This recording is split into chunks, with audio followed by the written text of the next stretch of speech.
지금 원통형 배터리 전기차의 탑재 비율이 대략 뭐 1%, 2% 왔다 갔다 한다고 한다면 2030년 이 정도 넘어가면 468 원통형 배터리를 탑재하는 전기차의 비율이 20에서 25%. 한번 생각해 보시면 앞으로 전기차 시장이 2030년까지 북미 시장, 유럽 시장에서 몇 배로 커질 수 있는데 거기에 더해서 468 원통형 배터리의 점유율이 예를 들어서 한 20% 정도로 올라간다. 지금이 한 뭐 100이라고 본다 그러면 이거에 한 몇십 배 정도 커질 수가 있겠죠. 그러면 그 과정에서 원통형 배터리의 밸류체인에 해당하는 업체들은 큰 폭의 실적 증가를 아마 경험하게 될 거다.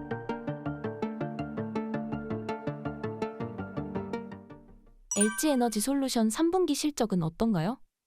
LG엔솔은 올해 1분기, 2분기보다 영업이익 측면에서 훨씬 개선된 매출도 뭐 소폭 올라갔고요. 영업이익이 상당폭 개선된 그 3분기 실적을 발표했는데, 뭐 물론 이제 북미 시장 생산 물량이 늘어나면서 그 북미 시장에서 이제 제공하는 그 첨단 제조 세액 공제라고 하는데 그 수혜 영향이 이제 상당히 좀 있습니다. 그럼에도 불구하고 향후에 이제 계속 지속될 수밖에 없는 것이 그 LG엔솔의 핵심 고객사라고 할 수 있는 테슬라, 그다음에 GM, 이렇게 이제 그다음에 현대기아차 이렇게 볼 수 있는데 그 세 자동차 업체들이 미국 시장, 북미 시장에서 가장 자동차를 많이 파는, 그러니까 전기차를 가장 많이 파는 1, 2, 3등 업체예요. 그리고 특히 이제 테슬라 같은 경우는 뭐 한 7월, 8월 정도까지 전기차 올 들어서 전기차 판매량이 상대적으로 좀 부진했는데 모델 Y의 새로운 버전과 그다음에 사이버 트럭 이 이제 본격적으로 이제 출하량이 늘고 있는 구간으로 접어들면서 그다음에 테슬라의 이 북미 시장에서 ARA 세제 혜택을 제대로 받기 위해서 이제 그 배터리 탑재 물량이 늘어나는 방향으로 가고 있기 때문에 테슬라가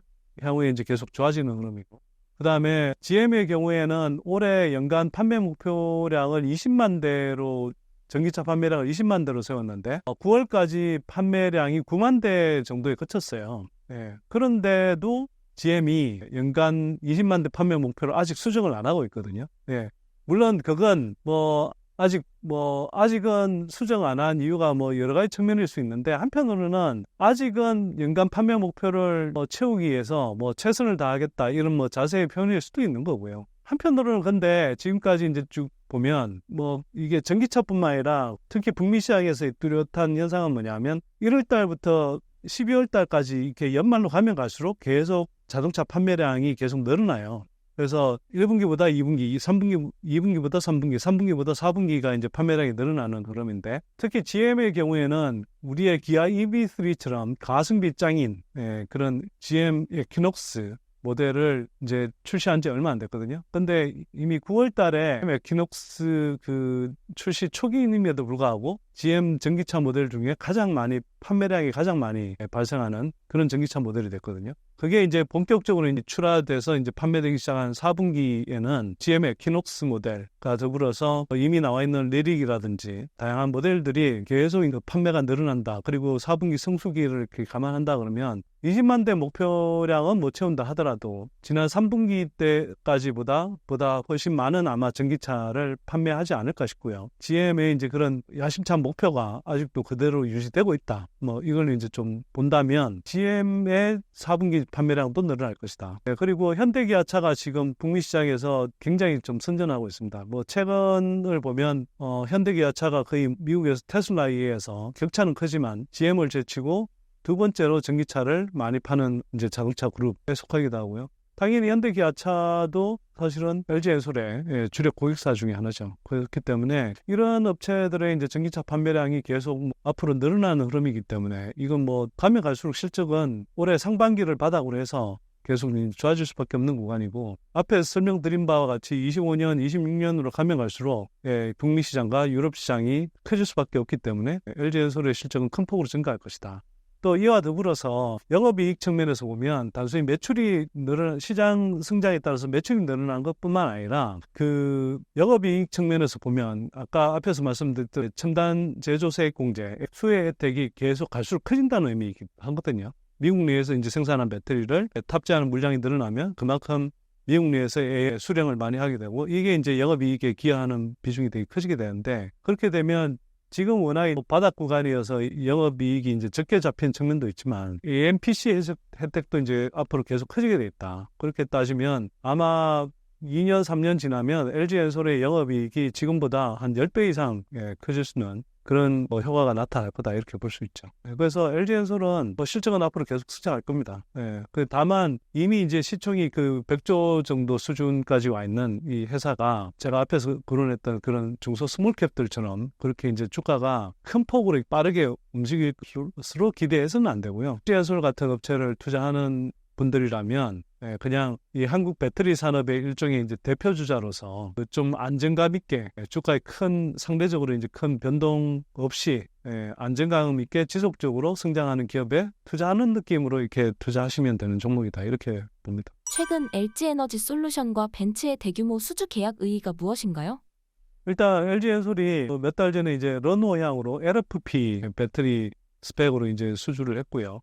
그리고 또 얼마 전에는 불과 한 2주 전쯤에 벤츠 쪽으로 한 50.5기가 정도의 배터리 물량을 수주를 했고 또 이 방송을 이제 이 영상을 찍고 있는 그 날 기준으로 어제 오늘이 며칠? 16일이죠. 이 영상을 찍고 있는 10월 16일 기준으로 어제 15일 날 LG엔솔이 그 포드사향으로 109기가에 해당하는 대량의 이제 수주를 또 추가로 이제 공신을 했죠. 그래서 따라서 이렇게 이제 쭉 그 LG엔솔이 이제 대규모 배터리 수주를 이제 계속 공신을 하고 있는데 이건 일단 그동안 캐즘 구간을 거치면서 그 완성차 업체들이 배터리 주문을 재고를 이렇게 그동안 그 미리 좀 사들였던 그 전기차 판매가 생각보다 이제 빨리 성장하지 않으면서 그동안에 이제 축적했던 이제 배터리 재고를 소진하는 과정을 거쳤던 거고요. 그러다가 이제는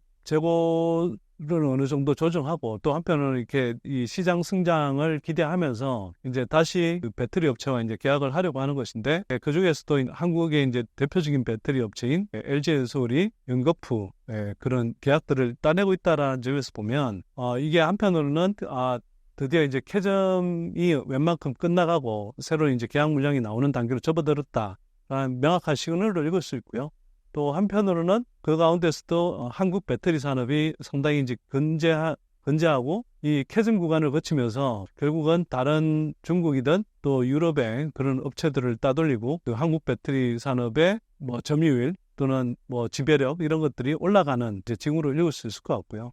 또 L 측면에서 보면 그 과거에 하이니켈 위주의 3원계 배터리 위주로 수주를 했다고 하면 지금 LFP 배터리부터 또 벤츠 같은 경우는 468 원통형 배터리고 이게 폼팩터가 이제 좀 달라지는 건데 그거와 더불어서 어제 수주한 포드 사양으로는 고전한 미드니켈 배터리여서 이 배터리의 스펙들이 이렇게 되게 다양해집니다.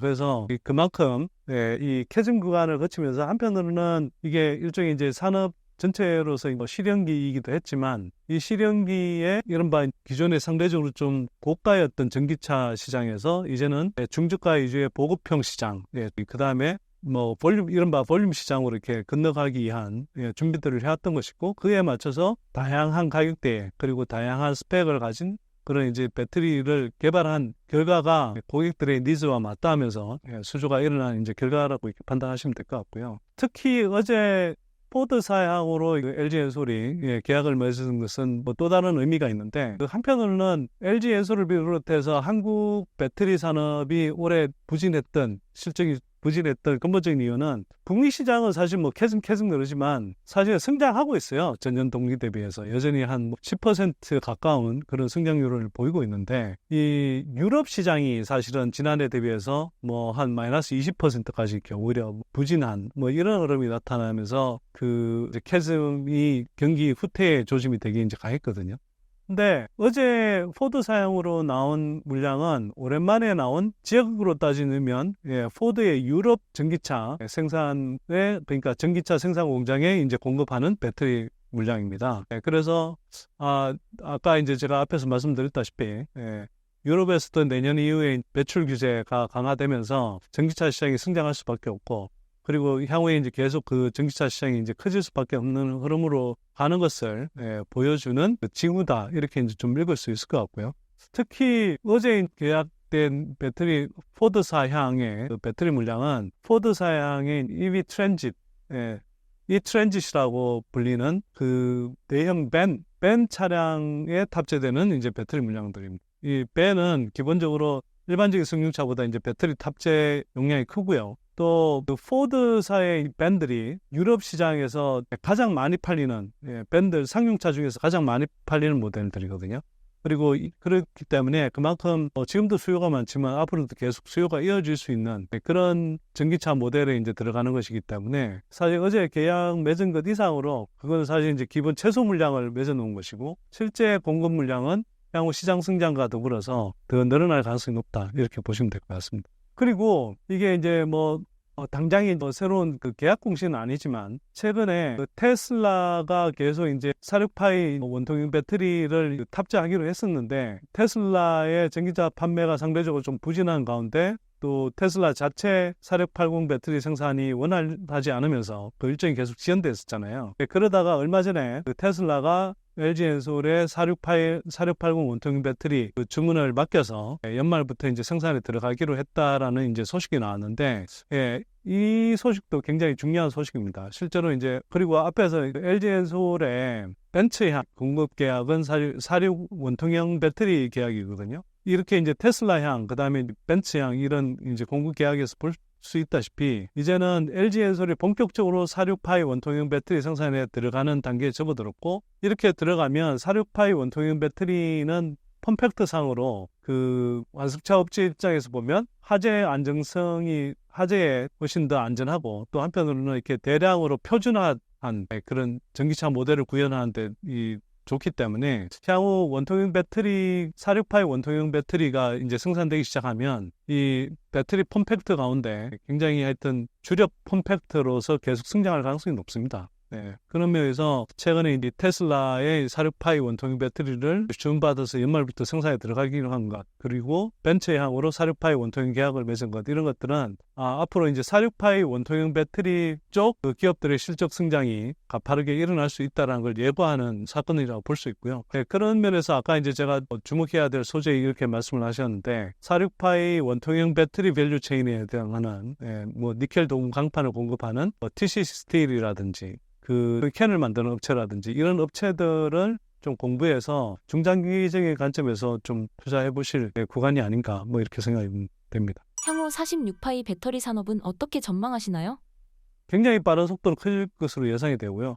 지금은 46파이 원통형 배터리가 본격적으로 전기차에 탑재돼서 이제 판매되지는 않고 있잖아요. 근데 이제 이게 이제 시작되는 거고요. 이렇게 시작이 되면 지금까지 2170 원통형 배터리는 생산된다 하더라도 이게 전기차에 탑재해서 쉽게는 그 에너지 밀도를 올리는데 워낙에 작은 원통형 배터리를 굉장히 많은 배터리 셀을 다발로 묶어서 탑재해야 되는 방식이어서 제조 공정도 오래 걸리는 편이고, 그러니까 전기차에 탑재할 때 공정도 오래 걸리고 또 한편으로는 충분한 에너지 밀도가 높지 않아서 최근에 와서는 원통형 배터리 자체가 전기차용으로 크게 사용되지 않았었어요. 그런데 46파이 원통형 배터리가 이제 나오면 본격적으로 기존 각형이라든지 파우치형과 어깨를 겨루면서 주요한 폼팩터로 자리 잡을 것 같고요. 지금 원통형 배터리 탑재 전기차의 탑재 비율이 대략 1%, 2% 왔다 갔다 한다고 한다면 앞으로 한 2030년